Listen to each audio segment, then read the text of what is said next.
Os 7 pecados capitais. Eles existem em cada um de nós. Esses pecados são fatais, eles têm um efeito gravemente destruidor na vida espiritual de uma pessoa. Luxúria, inveja, gula, preguiça, avareza, ira e soberba. De acordo com a teologia cristã, pecar é simplesmente pensar nesses pecados capitais. A Bíblia diz que o resultado do pecado é a morte. Cada um desses pecados tem uma história secreta revelando como eles se tornaram capitais. Os 7 pecados capitais tiveram um enorme impacto na história, na sociedade e em nossas almas. Você não pode transgredir a lei moral de Deus sem que alguém pague um preço terrível. E o pecado de querer o que os outros têm é a inveja.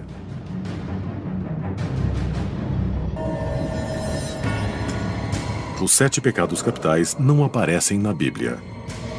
375 d.C.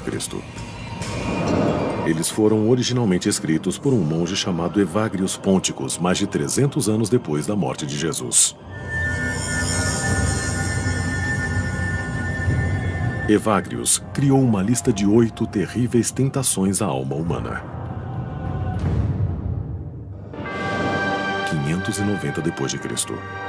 Em 590 d.C., o Papa Gregório o Grande reduziu a lista a 7 pecados e os intitulou capitais. Os 7 pecados capitais guiariam a teologia cristã nos 1400 anos seguintes.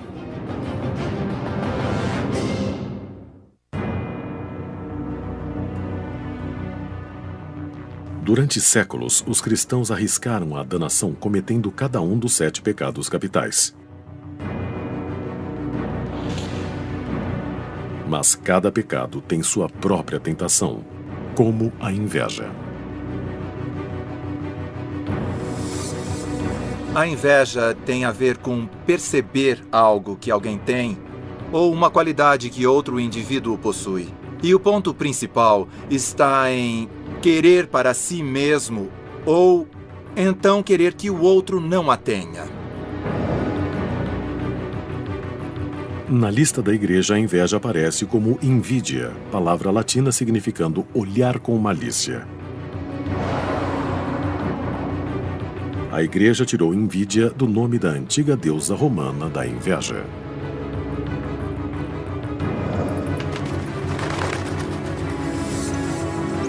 Por volta do ano 8 d.C., o escritor Ovídio conta sobre sua vida numa caverna imunda, comendo víboras, odiando os deuses no Monte Olimpo. A inveja é se ressentir por outros terem uma coisa que você não tem. A deusa da inveja envenena tudo o que é bom. Enquanto vagueia pela terra em busca de vítimas, flores e plantações morrem embaixo de seus pés.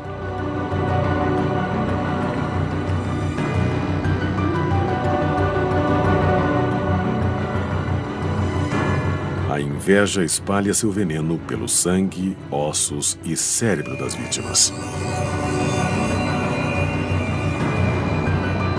Você tem essa sensação de queimação? Porque todo mundo tem mais do que eu, fica obcecado por isso e começa a quase se sentir mal. Os deuses do Olimpo desprezam a inveja. E hoje, ela é o pecado capital que até mesmo os pecadores não gostam de mencionar. As pessoas ficam felizes em falar sobre a gula e a luxúria. Fazem piada com elas, contam histórias, leem literatura científica também. Mas a inveja gera desconforto. A inveja, mais que qualquer outro pecado, eu acho, parece refletir uma falha humana que nos incomoda. O pecado da inveja pode ser confundido com o ciúme.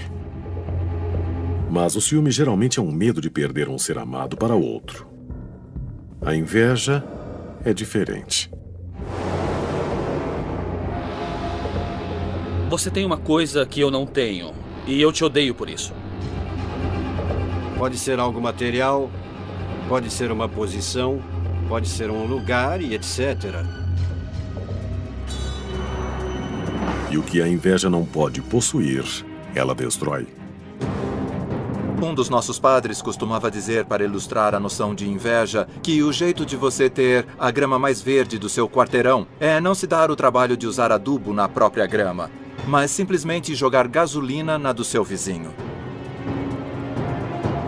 É possível que alguns crimes sejam motivados pela inveja.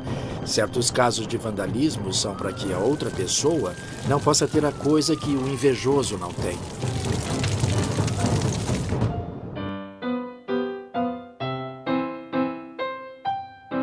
Viena, Áustria, 1791.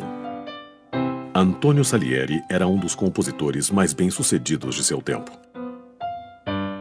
Ele era celebrado, admirado e até invejado.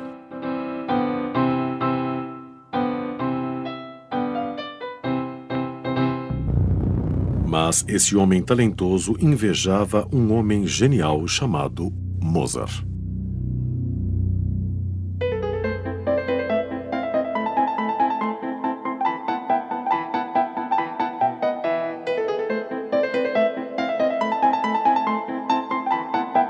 Nas cartas de Mozart a seu pai, ele conta que os compositores da corte em Viena eram controversos e que havia ressentimento com o sucesso dos outros e que alguns deles espalhavam boatos para tentar arruinar a reputação dos outros e diminuir o reconhecimento que recebiam. Se você for devorado pela inveja e ela tem um efeito devorador, ela pode tomar todos os seus pensamentos e suas atitudes. Ela faz a pessoa querer o fim do outro. Quando Mozart morreu aos 36 anos, se espalharam boatos de que ele havia sido envenenado pelo invejoso Salieri. Historiadores não aceitam a ideia de que Salieri foi o responsável pela morte de Mozart. Essa história ainda é ouvida hoje porque acreditamos que há uma restrição social que esconde a rivalidade profissional. Mas não precisaria muito para que as pessoas se desmascarassem e revelassem sua animosidade.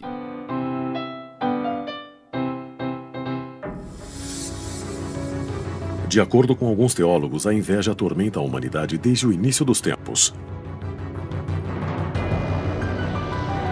Alguns cristãos acreditam que Satanás foi expulso do paraíso porque invejou Adão e Eva.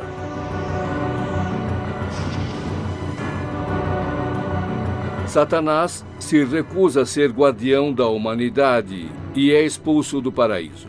E invejou tanto a humanidade por ela ter um potencial de se unir a Deus na eternidade que tentou nos enganar. A tradição posterior fala na serpente, tentando encorajar Adão e Eva a querer uma coisa que Deus possuía e eles não possuíam, a imortalidade. E às vezes isso é visto como inveja. Há uma dúvida de que o primeiro filho de Adão e Eva seria possuído pelo pecado da inveja. Pedem que Caim e Abel façam oferendas ao Senhor. E o presente de Abel foi melhor aos olhos do Senhor. E o livro do Gênesis é bem explícito sobre a reação de Caim. Ele ficou abatido. Caim se sente ferido. E, ao invés de se retratar, o que uma pessoa saudável faria, ele olha para quem tem algo que ele não tem. E essa pode ser a raiz da inveja. Ao invés de melhorar a si mesmo, você busca destruir o outro. E, assim, ele leva seu irmão para o campo e o mata.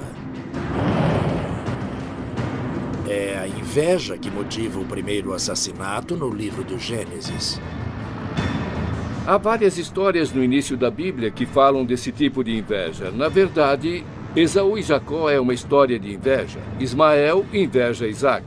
José tem um casaco de muitas cores e seus irmãos o invejam tanto que o vendem como escravo no Egito. E apesar de seu longo histórico bíblico de dor, a inveja foi deixada de lado nas primeiras listas de pecados. O monge do século IV, Evagrius, que escreveu a lista católica original dos pecados, tinha um total de 8 tentações que seus irmãos deveriam evitar, mas não mencionava a inveja. Isso é uma coisa que existe mais comumente numa cultura em que as posses e o status são definições de quem e o que você é. Então há uma mudança quando as coisas começam a sair do contexto monástico para outras partes. Quando a igreja fez do pecado da vaidade parte do pecado da soberba, a lista de 8 se tornou a lista dos 7 pecados capitais. 7 é um número poderoso para a igreja. 7 dias da criação, as 7 colinas de Roma. Mas a inveja ainda não era um dos 7 pecados. Até Gregório o Grande, que se tornou papa em 590 d.C., ver um mundo de intrigas políticas cheio de bárbaros rivais lutando pelos restos do Império Romano.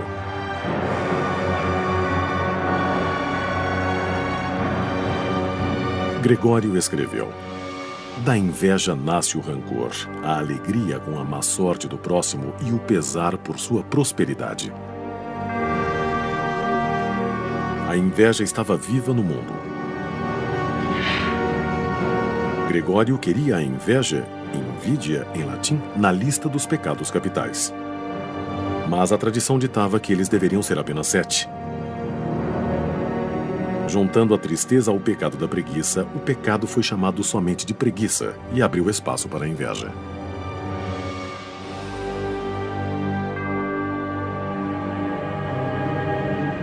O pecado da inveja se tornou parte da lista do Papa Gregório. E uma inspiração para os artistas medievais, como o escritor italiano Dante Alighieri.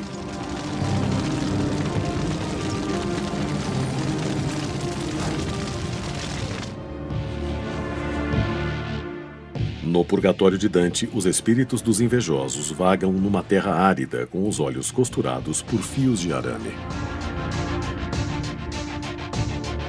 Isso porque o pecado é mais comumente cometido através dos olhos. Alguns não só sentem inveja, mas têm prazer na dor do inimigo. Dante não tinha uma palavra para esse efeito colateral pernicioso, mas os alemães sim. É chamado Schadenfreude. Schadenfreude é um termo alemão que se refere à alegria no sofrimento ou na má sorte de outros. Freude é alegria e Schaden é má sorte. No mundo editorial, se alguém teve um enorme sucesso, claro que fica com inveja. Qualquer ator é invejoso e, como eu ganho isso pelo meu livro, ou por que conseguiram tanto? Depois, se você sabe que o livro não vendeu bem e a editora perdeu dinheiro, você diz, Uma das minhas citações preferidas sobre a inveja é a do escritor Gore Vidal. Ele diz, quando um amigo é bem-sucedido, alguma coisa morre em mim. Todas as culturas parecem lutar com a inveja. Mas será que algumas civilizações se renderam ao pecado capital?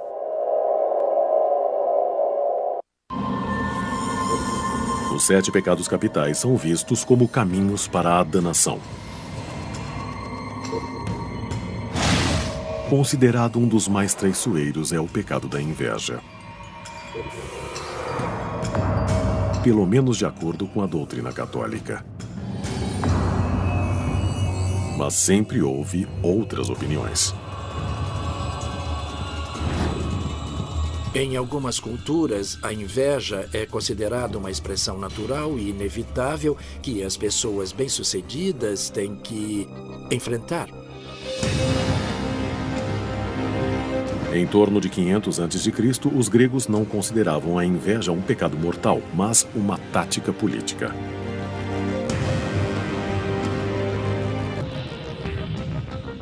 Pessoas comuns escreviam o nome de uma pessoa que elas gostariam que fosse retirada da cidade num caco de cerâmica chamado de ostracon.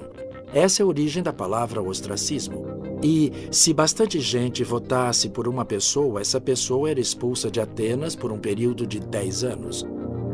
O propósito do ostracismo era, em parte, impedir que as pessoas tivessem muito poder político ou punir pessoas que realmente se comportassem mal. Mas havia um elemento que permitia que a inveja também fosse motivo disso. Podia-se expressar a inveja, qualquer ressentimento, contra alguém, escrevendo o nome da pessoa no caco de cerâmica para que ela fosse expulsa. Oficialmente, não havia vergonha em sofrer o ostracismo. No entanto, se um cidadão não saísse de Atenas em 10 dias, a penalidade era a morte. Um cidadão proeminente votado para o exílio foi Aristides, o Justo, chamado assim por suas altas qualidades morais. Foram exatamente esses atributos positivos que puseram a inveja contra ele.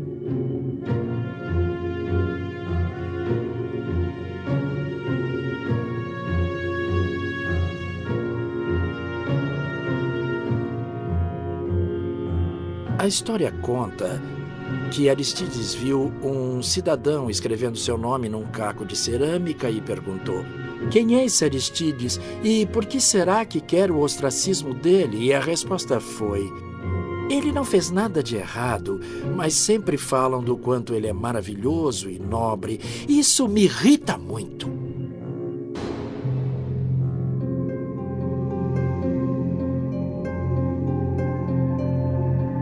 Ao mesmo tempo em que os atenienses exilavam seus cidadãos mais nobres, a lótus do budismo florescia na Índia. Para os budistas, o conceito ocidental de inveja é a combinação de duas palavras. Uma significando cobiça e outra significando ciúme. Os dois sentimentos bloqueiam o caminho para a iluminação e o nirvana. O que acontece na inveja é que ficamos presos a uma imagem de nós mesmos como incapazes, incompetentes e tendemos a projetar nossas aspirações e nossa competência nos outros. E aí nós pensamos, se eu tivesse isso... Buda ensinou que as almas invejosas reencarnam no reino violento dos titãs. Os titãs sempre se sentem inadequados, sempre são influenciados pelo que obtêm, nunca sentem um sucesso, nada nunca é bom o suficiente, porque eles estão presos à sensação interna de inadequação que destrói todas as coisas boas que podem acontecer a eles. Do ponto de vista budista, sempre enfatizando o lado otimista, se uma pessoa pode produzir bom resultado, então devo ficar feliz com isso, porque se entendemos bem, é assim. Bem, se ele pode fazer isso, também posso. E talvez eu possa aprender pegando uma carona. Ou talvez eu não precise fazer o que queria, porque ele fez e eu posso desfrutar dos resultados. Enquanto os budistas veem a inveja como sem saída de acordo com outras religiões, alguns tipos de inveja encorajam o crescimento espiritual. A inveja no judaísmo não é um pecado. Ela pode ser até um estímulo a algo bom. Depende de qual tipo de inveja. Então, há uma frase na literatura rabínica: a inveja dos eruditos aumenta a sabedoria. Porque se você sabe mais que eu, e eu quero saber mais, vou estudar mais. A inveja só se torna pecado quando eu quero tirar de você aquilo que você tem. No Oriente Médio, muitos se referem a esse tipo de inveja como mal-olhado. É o olhar de ódio que o invejoso dá àqueles que ele repudia.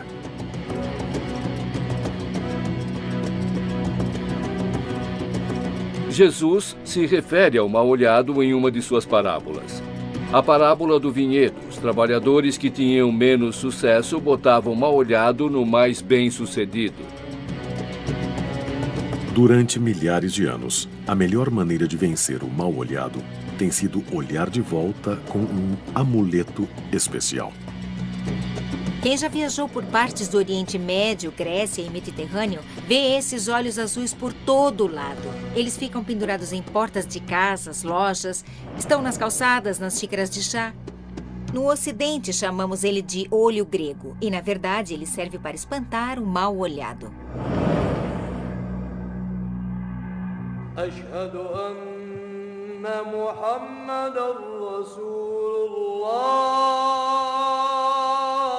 No século VII d.C., uma nova religião poderosa surgiu no Oriente Médio. Apesar do islamismo ter desafiado o cristianismo, tanto espiritual quanto politicamente, os papas concordaram com a atitude de Maomé com relação aos 7 pecados capitais, incluindo a inveja.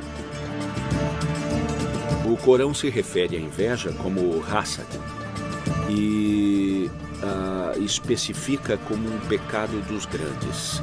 Há um ensinamento de Maomé que diz que a inveja destrói as boas ações como o fogo destrói a madeira seca. Cuidado com a boa sorte, porque a inveja vem logo atrás. Se você diz que carro lindo, deve acrescentar a Mashallah, que significa a vontade de Deus. E essa é uma senha que significa que você não sente inveja do outro. Em todo o mundo, a inveja andou de mãos dadas com a magia negra. Abra qualquer livro de conto de fadas. Branca de Neve e os 7 Anões descreve explicitamente a inveja como sendo o centro da história. A rainha sempre pergunta ao espelho mágico quem é a mais bela de todas, e o espelho diz que é ela até Branca de Neve se tornar a mais bela. E os irmãos Grimm dizem exatamente que a rainha ficou amarela e verde de inveja. O fascinante no mito da Cinderela é que só por ser bom você pode causar a inveja ou a inimizade dos outros. É uma história muito poderosa, você pode encontrá-la na China, no Japão, na Coreia, na África, entre os indígenas americanos. Em todas essas histórias há uma pessoa que tenta ser boa e é levada pela inveja e pelo ressentimento dos outros. E às vezes tem um resgate heróico no final, mas às vezes não.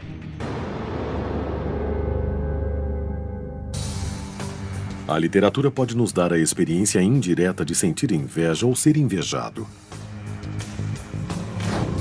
A tradição religiosa pode dar à inveja um rosto, o rosto de um demônio.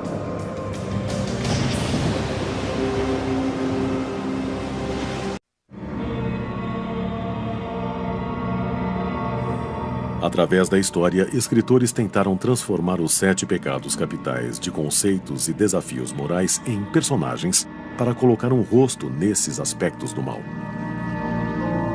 O poder da inveja é refletido numa imagem demoníaca.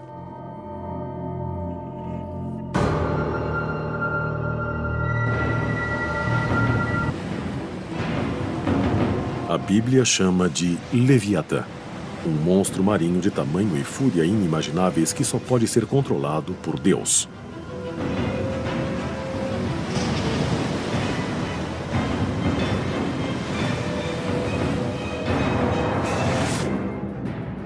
No século XIII, Tomás de Aquino equiparou a criatura à figura orgulhosa de Satanás.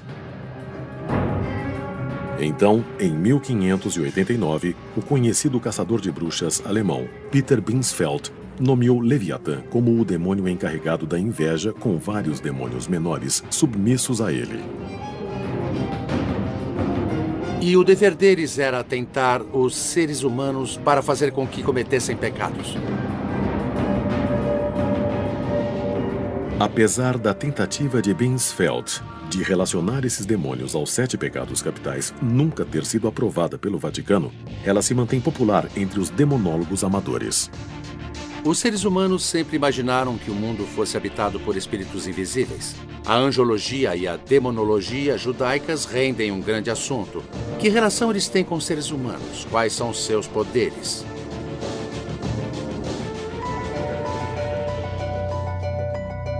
No Velho Testamento, no livro de Samuel, o rei Saul sentiu a influência de um espírito do mal sem nome.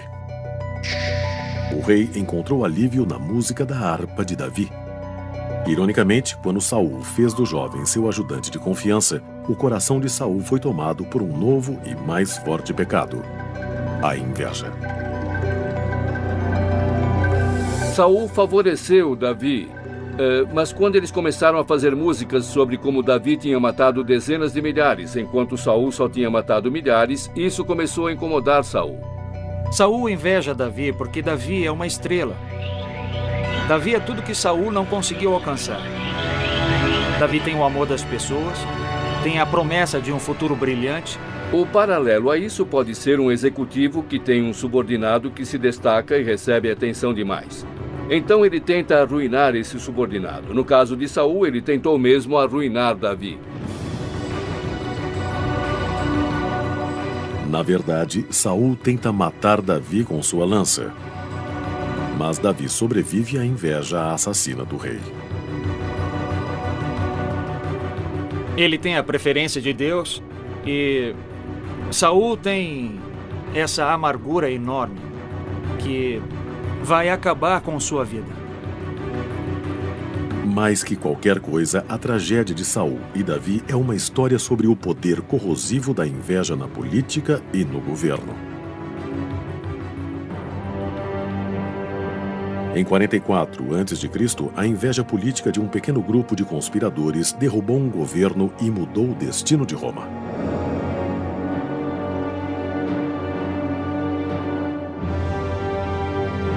Caio Cássio e Marcos Brutus comandaram um plano para matar o ditador Júlio César.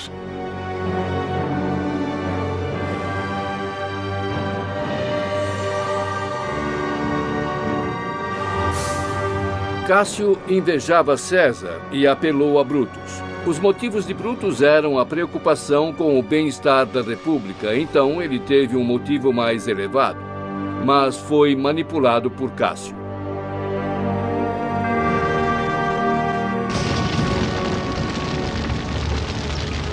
Dante, em sua visão épica do inferno, sentencia Cássio, junto com Brutus e o traidor de Jesus, Judas, ao inferno.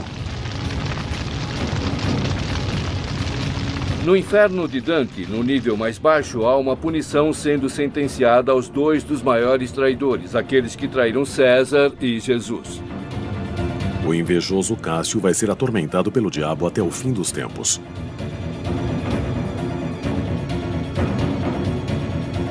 Mas o Cássio literário pode não ser uma imagem exata do assassino histórico. O verdadeiro Cássio pode ter se considerado um patriota. O que alguns viam como inveja, ele pode ter visto como justiça. Há uma relação entre a inveja, a justiça e o ressentimento. Mas sempre há o desafio sobre até que ponto algo se qualifica como um verdadeiro ressentimento ou como uma verdadeira justiça. E eu acho que se você é injustiçado, rapidamente percebe qual é esse limite. 1789. Uma revolução na França prometia liberdade, igualdade e fraternidade. Vários filósofos descrevem as revoluções como sendo motivadas pela inveja. As pessoas comuns que não partilham da riqueza da aristocracia podem ser motivadas a querer que os aristocratas têm, ou a acabar com eles para que não haja mais esse abismo separando as duas classes sociais. A Revolução Francesa levou a um reinado de terror. 40 mil pessoas mandadas para a guilhotina, muitas simplesmente por serem aristocratas, enquanto outras foram traídas pelos rivais invejosos. A revolução devorou a si própria enquanto as multidões se deleitavam na Schadenfreude.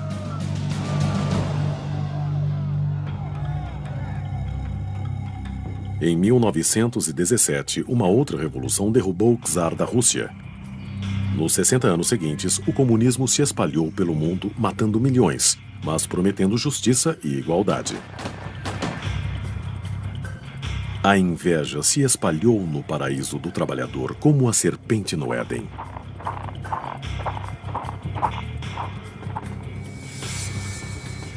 O socialismo se preocupa em manter todos no mesmo nível, dividindo os frutos da sociedade. O lado ruim é que, se os membros mais hábeis e mais talentosos de uma sociedade não sentem liberdade para desenvolver suas habilidades e talentos, sem o medo de que as outras pessoas se ressintam do que conseguiram ou as ataquem por causa de seu sucesso, isso pode inibir a sociedade como um todo.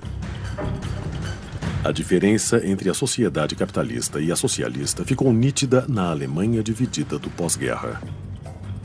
A Alemanha foi dividida entre uma sociedade socialista extrema e uma capitalista de livre mercado. Quando foi dividida entre oriental e ocidental, tinha-se a mesma quantidade de pessoas, mas sob sistemas bem diferentes. A diferença de produtividade e riqueza entre essas duas nações era substancial. Governos e ditaduras revolucionárias tentaram destruir a inveja e fracassaram. Enquanto alguns acreditam que um pecado é uma escolha, outros dizem que ele é inato.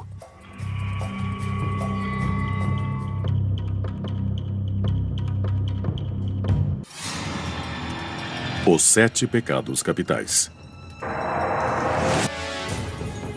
Durante séculos, eles moldaram o comportamento da sociedade. Alguns questionam se os humanos são predestinados a cometer o traiçoeiramente ambicioso pecado da inveja. No início do século XX, um novo filósofo cientista, Dr. Sigmund Freud, afirmou ter descoberto um novo tipo de inveja. Ele acreditava que a inveja era causada não por demônios, mas por desejos sociais e sexuais tão aterradores quanto qualquer demônio.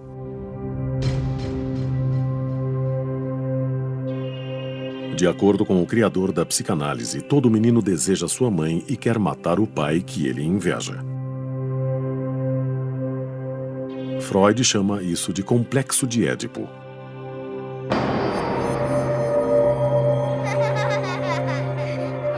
Quanto às meninas, Freud dizia que uma vez que percebem que são diferentes dos meninos, elas se enchem de desejo pelo que nunca poderão ter. Especificamente, Freud escreveu: a menina tem inveja do pênis. Essa inveja alcança seu ponto máximo no desejo dela também ser um menino. Na ideia de Freud, as meninas invejam os meninos e querem adquirir um pênis para elas se associando a um homem. Essa noção parece implausível para muitos, inclusive para mim também. Mas teve um efeito muito forte na cultura popular.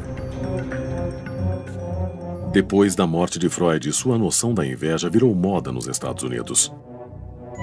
Dos divãs de psicanalistas às festas e salas de reuniões. A inveja do pênis foi usada de modo a manter as mulheres em seu lugar.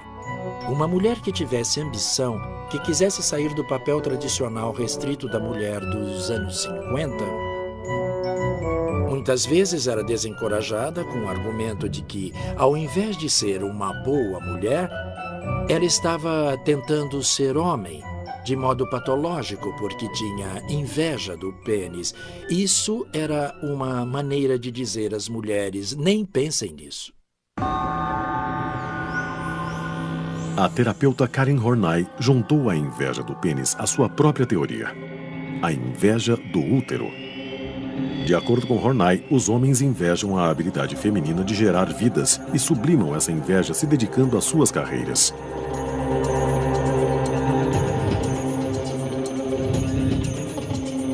No início do século XXI, esperava-se que a neurociência aplicada pudesse determinar onde a inveja surgia no cérebro humano.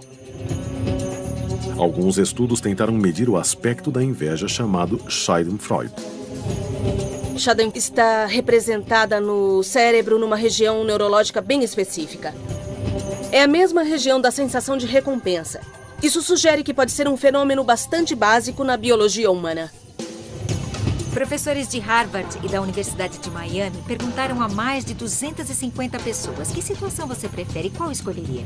Digamos que você ganhe 50 mil por ano e todo mundo em volta ganhe 25 mil. Ou você ganha 100 mil por ano, mas todo mundo em volta ganha 200 mil ao ano. Qual delas você prefere? E mais da metade das pessoas disse Eu fico com os 50 mil. Abro mão do salário de 100 mil. Fico com 50, desde que ganhe 2 vezes mais do que todo mundo. Isso mostra como a relatividade importa para nós. Há quanto tempo a inveja faz parte da formação emocional da humanidade? Um estudo do Instituto Yerkes, em Atlanta, tentou captar a inveja em um ramo da árvore evolucionária humana com 35 milhões de anos, os macacos prego.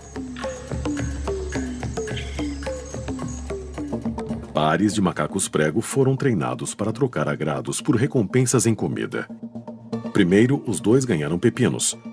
Depois, um dos macacos ganhou algo mais gostoso, uma uva. Quando o macaco recebe um pepino e vê que o outro recebe um pepino, ele pensa, ah, pepino, que ótimo, e come, sabe? Ele fica animado. Quando esse macaco recebe um pepino, mas o outro recebe uma uva, ele fica bastante incomodado. Ele rejeita o pepino, joga longe e não come, o que é chocante. Acho que a experiência do pepino é a melhor evidência de que os primatas sentem inveja uns dos outros. Mas, de acordo com alguns cientistas, a inveja pode ser um traço evolucionário positivo. Você vê outro macaco chegando em casa com 5 amendoins. E quando você sai, só consegue 3 amendoins.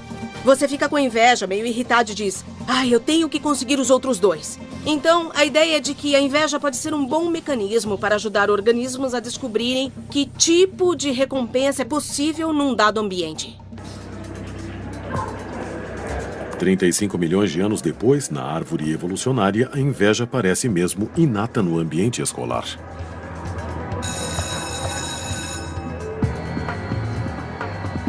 Nós temos um drama entre o pessoal. Eles normalmente brigam por coisas desnecessárias e pequenas, então com certeza eu já vi a inveja. O ensino médio é um período na sua vida em que tenta descobrir quem é e passa por coisas diferentes e olha para outras pessoas. Tem as meninas que têm inveja do visual das outras e os meninos que têm inveja dos outros com as meninas e sempre tem aquele que tem tudo. Alguém que chega com roupas novas, essas coisas, ou então um iPod ou um telefone novo, as pessoas olham aquilo e pensam, eu quero isso, eu preciso sair para comprar, ou talvez eu possa roubar dele.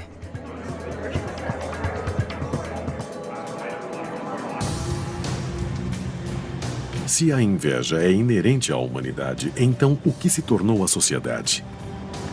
O vício virou virtude?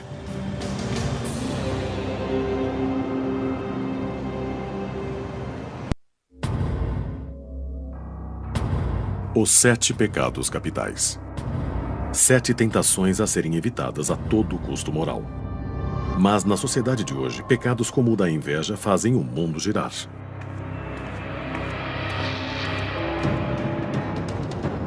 Trabalhando duro, trabalhando para crescer, você pode ter ou ser tudo o que quiser nos Estados Unidos. E toda a cultura é baseada nisso. A parte feia disso é que, para que tudo funcione, você tem que vivenciar a inveja, tem que vivenciar a sensação de carência das coisas. A inveja pode ser a máquina através da qual o país funciona. Nos Estados Unidos, os gastos com consumo chegam a 2/3 da economia. Tente manter isso se todos estiverem felizes com o que têm.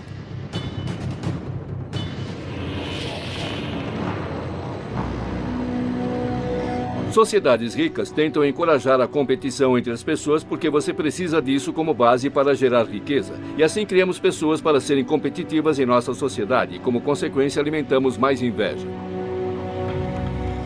Uma das melhores maneiras de se alimentar a inveja é através da publicidade. Ainda vemos uma propaganda e pensamos, eu preciso de um carro maior. Ou, espera aí, meu vizinho tem isso, também quero um. Suprir carências e inspirar inveja sempre foi o objetivo das agências de propaganda. Eles usam isso há centenas de anos e dá certo sempre. Algumas propagandas fazem você querer o que os outros têm, mas as mais eficazes são as que vendem a inveja diretamente. O antepassado deles é a propaganda do Cadillac de 1915, que dizia: quando você alcança algo importante, dá o que falar. A mensagem subliminar era: compre um Cadillac e você será alvo de inveja. E esse pode ter sido o primeiro exemplo de um anúncio que admitia abertamente que não só vivenciamos a inveja querendo o que os outros têm, mas queremos que os outros nos invejem. Queremos ter algo para mostrar e para inspirar os outros a não gostar de nós por causa disso. Se quiser buscar a inveja na sociedade moderna, não precisa procurar muito além de seu escritório. Não há nada de novo. Aristóteles escreveu sobre inveja no local de trabalho no ano 4 a.C.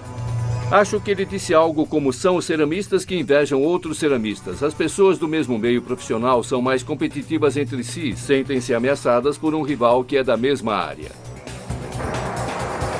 O que era verdade na Grécia Antiga continua verdade no local de trabalho de hoje. 3/4 dos empregados dizem que testemunharam a inveja pelo menos uma vez no mês anterior. 1/3 dos empregados dizem que testemunharam sérios esforços para que um rival fosse prejudicado. Eles podem começar maledicência ou elogios irônicos. A inveja pode levar até à sabotagem no trabalho. Em situações de trabalho, felizmente, a maioria das invejas é benigna, é bem insignificante. As pessoas tendem a superá-la. Mas acho que sabotagem é feita de tal maneira que você não consegue detectar. O mundo da tecnologia moderna permite uma certa dose de voyeurismo, criando pontes fáceis para a inveja. Vivemos agora num mundo tomado pela cultura da inveja. E temos a crença bizarra de que, derrubando a sua casa, a minha vai parecer melhor. O que é irracional e psicótico, sabe, ao máximo. A forma de inveja chamada de Schadenfreude às vezes faz das celebridades seu alvo.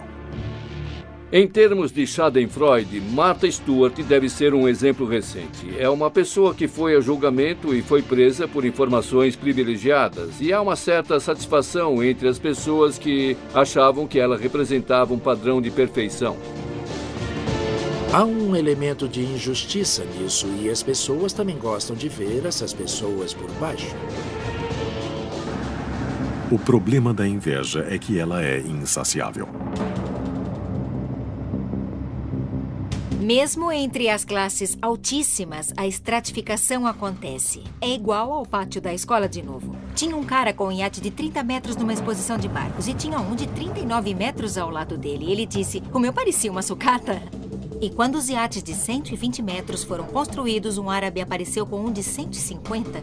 Então isso não acaba nunca. Você está sempre nessa roda viva.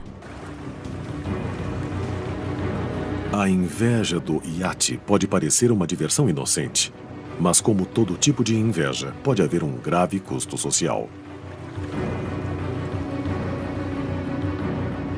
A inveja é questão de status relativo. Então, ter itens de marca ou de designers, dirigir um carro caro e esse tipo de coisa são maneiras de ostentar seu status, são maneiras de se gabar. E se gabar, se você pensar bem, é uma forma de agressão. Então, é questionável se é ou não uma coisa inteligente para a sociedade. Se algumas nações acabarem possuindo bens cada vez mais escassos, teremos um motivo de preocupação de que a inveja das pessoas de outras nações possa chegar a vários tipos de hostilidades e conflitos em torno do planeta. Pensamos na água, pensamos na comida. Nações que têm esses recursos deviam pensar em como minimizar a inveja dos seus vizinhos. Pensando no futuro, podemos ter muitas preocupações. A inveja pode ser difícil de se definir. Sem ela, não haveria progresso. Com ela, não pode haver paz. É o que parece. E através da história, voltando a Sigmund Freud, a Dante, ao Papa Gregório, à própria deusa romana da inveja, o monstro de olhos verdes continua como uma tentação fatal para todos.